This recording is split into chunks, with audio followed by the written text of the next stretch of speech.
Welcome back to the Nature Play Intro to Camping video series.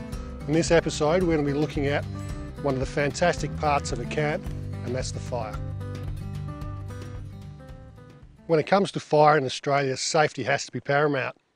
There are restrictions that apply on seasons and on regions. So anytime you're lighting a fire, make sure you check that out first. A good way to go is to contact your local ranger or fire service and they'll give you the lowdown. Okay, so once you've worked out whether or not you're allowed to have a fire, if you're in the right season, the right location, the next thing is to set the limits of your fire, to work out where you're going to be cooking. In a lot of national parks, they've got a fire ring like this one, which makes it really easy and stops you from scarring the landscape with having fires elsewhere. If there is one of these, always make sure you use it. With these, I also find that there's a hot plate and an arm for boiling a billy. So if you find yourself at a campsite where there isn't a fire ring like this, the thing to do is to mark out where you're going to have your fire with a ring of rocks. It's also really important to clear a 5-metre area around where your fire is to make sure there's no flammable material there.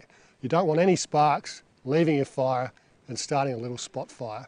Also a really good idea to have a shovel on hand so that if anything does get started, you can quickly put it out.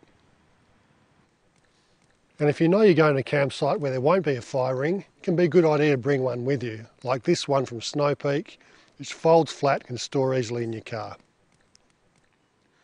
Lighting a fire is a really easy thing. Everyone's got their own favourite technique. I'm going to show you two of the classics today, and the first one we call the house technique. You're going to start off with 2 walls, large bits of wood on either side. Then you're going to fill it up with some scrunched up paper in the middle. This is going to help you get your fire started. And then it's simply a question of bridging your walls with some wooden rafters or kindling. The great thing about this is it allows good airflow for the fire to really get started. You're going to go a couple more across the other way, and then you're ready to light it and simply feed it with kindling as you go. Another really popular way of lighting a fire is the teepee method.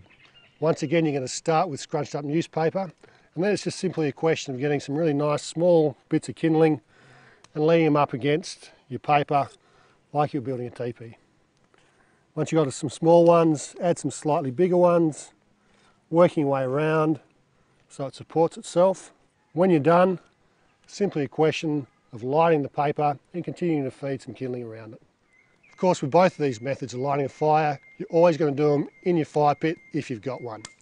If you don't, as we said before, a ring of rocks, 5-metre clearance all around with no flammable material in it, and Bob's your uncle. It's always a good idea to bring your own firewood with you to a campsite.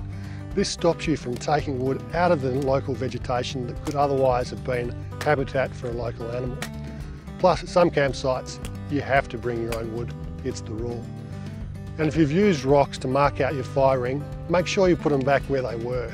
Once you've extinguished your fire, spread out your ashes, cover them with some sand, and try and leave no trace of the fire that you had.